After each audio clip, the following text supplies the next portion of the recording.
Hello, Tommy. Congratulations. You had a lot of you produced a lot of swing and miss today. What was working for you? Um, I was really trying to get ahead with the fastball, and then cutters to a lot of left-handed hitters. We're getting a lot of good swings and misses, and even mixing up changeups against lefties.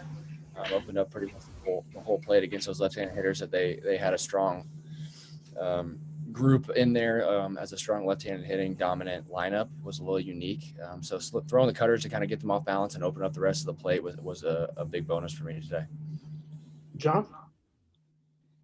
This is your third double-digit strikeout performance of the year. I think you had one previously in your career, I think back in 2019 against Ball State. I mean, why have you been so much more successful being able to pile up strikeouts this season the way you have, do you feel?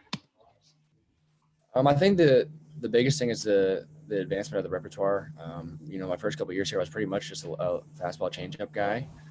Being able to open up the plate, throwing a cutter, and occasionally throwing a curveball for a strike to open up counts and to get ahead against guys opens up my primary weapon as a changeup, and to be able to go in with fastballs late to strike people out. I've seen a little bit of a velo jump, and obviously that helps a little bit, but I definitely think that the advancement of the off-speed pitches allows me to go deeper in a game, see third, fourth lineup through, and really help our pitching staff go deep throughout the weekend and give ourselves a good start on Friday. Tom? Tommy, you also got a lot of called third strikes too. Did you feel like you were doing a pretty nice job of just sort of keeping them guessing? Yeah, absolutely. Anytime you're able to mix, especially we did a lot of first pitch changeups, first pitch cutters, and really keeping them guessing and off balance throughout the whole day.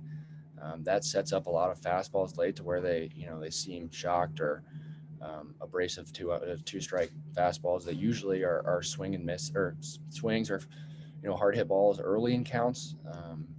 You start to really open up the plate when you're able to manipulate different pitches for strikes early on in counts and keep them on their heels a little bit. I felt like we did that pretty well today. And as you execute pitches, you're not trying to really nitpick, but when you're hitting corners and really being aggressive with fastballs down and away to those left-handed hitters, you get a lot of those freeze fastball strikes that I felt like helped in our favor today.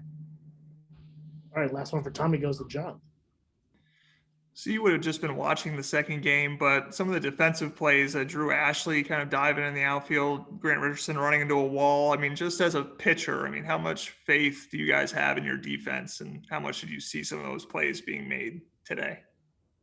Yeah, as a pitcher, unequivocally, you always want to have faith in your defense. Just go out there and try to, let them, be strong behind you, get ahead early in counts, and let your defense work. They were a very aggressive offense, hitting balls early in counts and really trying to get on base and hit for contact early.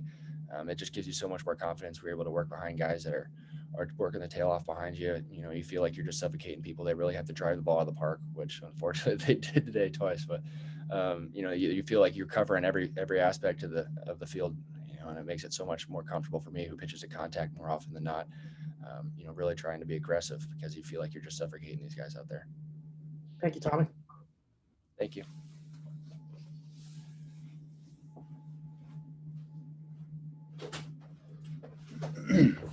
All right, we've got Coach Mercer. We'll start off with Carl and then go to Tom. Hey, Coach. So you obviously went with a different starting pitcher for the second game today. What was your thinking in that process? Obviously, it worked out rather well. Yeah, it was just because of the short work week for McCade. We just didn't want to throw him on one less day of rest, and we had confidence in John in the bullpen to be able to manage it. So McCade's fine, no issues at all. We just 2 weeks ago against Illinois, the weather pattern was the same, where we felt like good day on Friday, Saturday was going to be kind of spotty, and then potentially a doubleheader on Sunday because they could drive. And that weather pushed back, and we lost a game. And with us already having a conference only reduced schedule, we couldn't run the risk of losing the game again, or do the best that we can to not lose a game. And with that being the case, we didn't want to push McCade to throw on a day short. So really was nothing more than that. We just couldn't roll the dice of losing the game, and at the same time, we didn't want to put McCade in a compromising position. Tom and then Ari. I want to talk about John's start and what he gave you today, and also if it mattered at all where he was at pitch count wise to try to get him to finish the fifth? Yeah, I thought John did a really good job. The sinker cutter combination slider coming along was good today, and felt like he gave us obviously gave us statistically gave us a really good start and did a good job. There wasn't really any necessary pitch count to it. He's been primarily a reliever, so he's not built to go much beyond 4 or 5. If he would have gone beyond that, that would have been fine too. But just kind of felt like he was kind of running out of gas a little bit, and wanted to get him out of there when we felt like he had finished on a high note and had a really good start. So just kind of whenever he had enough, that's when we kind of thought our plan to take him out, and we kind of thought that was the right spot for it. Ari and then John. Coach, this goes back to something I wanted to ask you from the first game, is whether you're in favor of expanding instant replay. You were right. That ball did hit the camera and should have been a home run. I was actually watching at home because I was still working, but it wasn't clear until then. I actually thought it hit the wall until I saw the replay. I wouldn't have known if I were in the park. So are you in favor of, like having the Big Ten tournament, of having instant replay just for boundary calls for situations like that? Yes, we undoubtedly should have instant replay in the Big Ten. It really is a requirement at this point in college baseball. It's something that we should have, and we've tried as a coaches group. We've put it up for a vote. It's in the administrator's hands, but yes, we should 100% have instant replay. It clears up a lot of the interactions with the umpires. The umpires are trying to do a great job, and they almost always do. There's so many bang calls in baseball. There's so many judgment calls in baseball.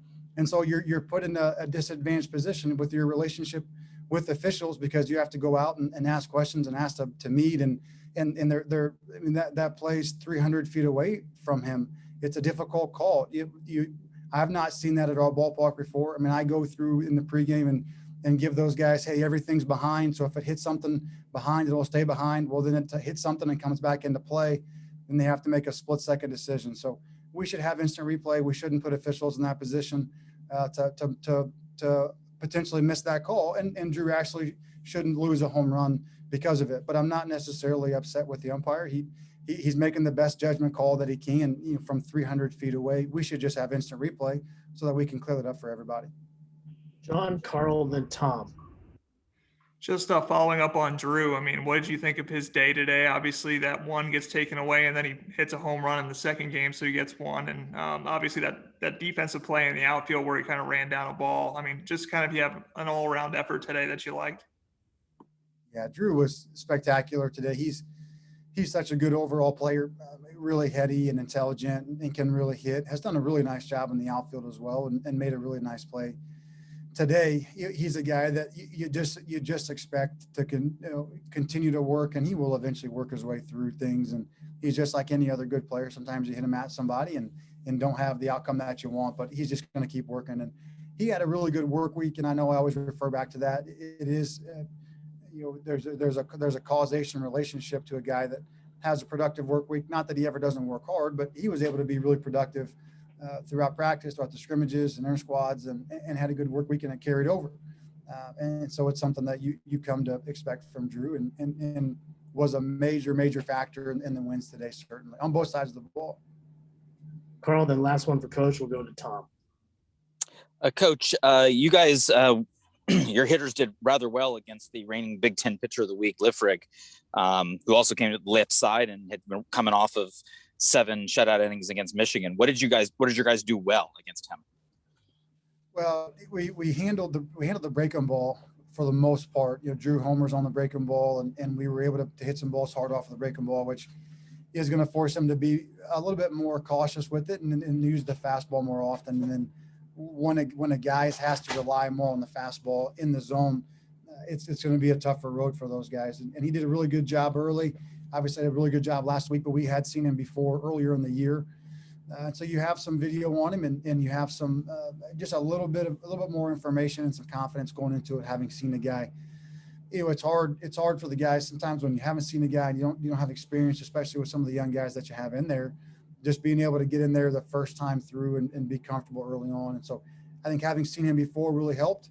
We were able to hit some breaking balls hard early. Obviously, Drew's home run was a big moment for us, and then able to work off of that. And you look at Van Pelt's at bats continue to have great at bats with 2 strikes today.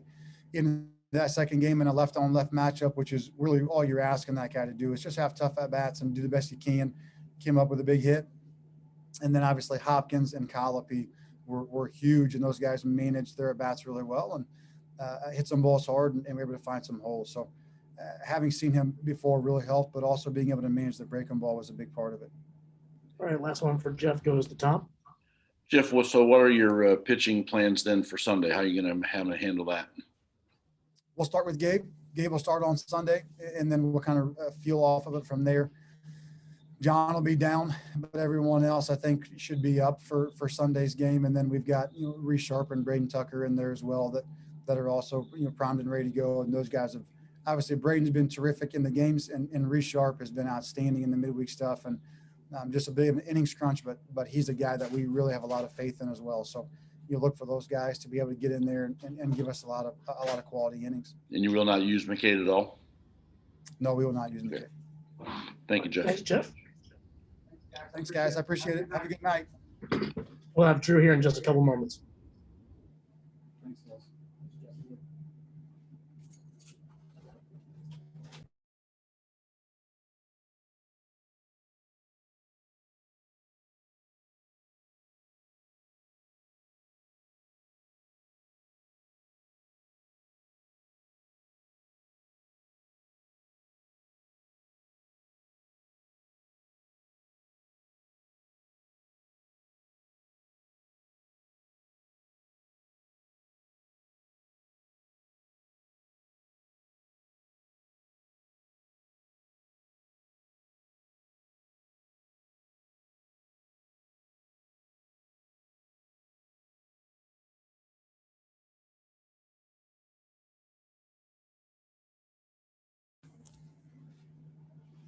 All right, we've got Drew Ashley. We'll go ahead with Aaron and then Carl.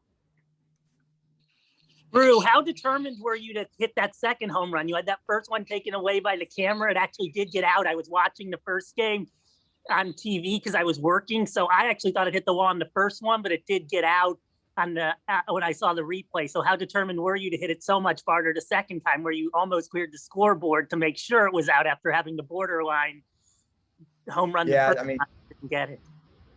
For me, the approach is the same every single at bat. Obviously, it sucks that it wasn't a home run, but at the end of the day, that's a really hard call for those umpires. That's when replay kind of kicks in and would be a huge asset for us to have or be able to look at. But there's nothing you can do. That's a really tough call with the camera being that close to the wall.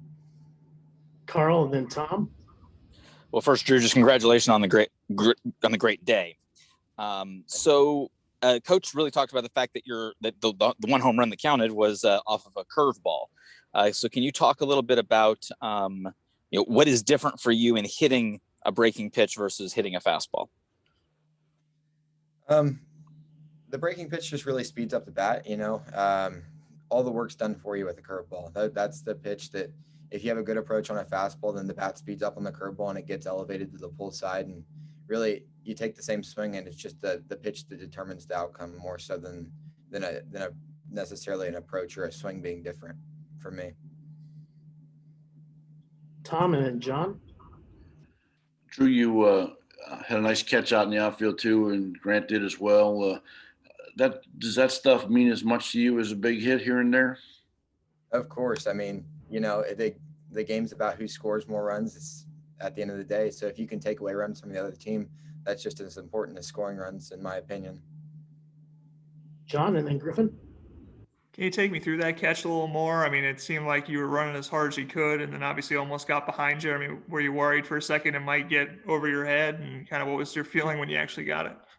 Yeah, whenever he hit it, I thought I thought I was going to get to it, and then the wind kept pushing it back, and the wind pushed it back behind me a little bit, and it kind of crossed me up towards the end. And I did get a little bit worried it was going to get over me, but luckily I was able to hold on to it. Griffin.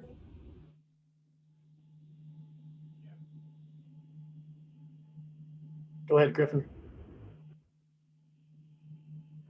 All right, we'll go back to John while Griffin. Can you hear me now? Yeah, there you go. Go ahead, Griffin. Okay, sorry about that. Drew, I often see your family here at games. I think your dad's wearing a homemade Ashley jersey. I'm just wondering, what's it mean you're always playing in front of your parents and your family here at the Bart? It's awesome.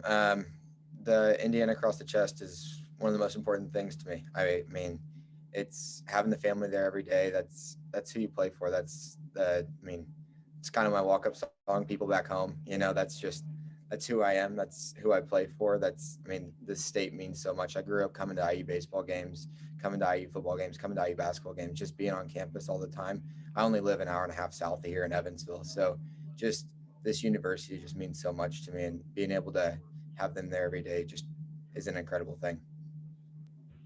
All right, John, then Tom.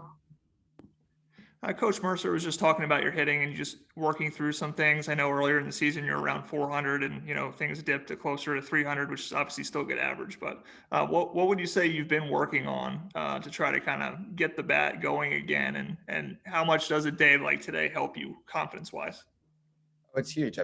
Results. You want to say always that it's just the process, and I try to focus as much on the process as I can, but results are always huge for confidence and that kind of stuff.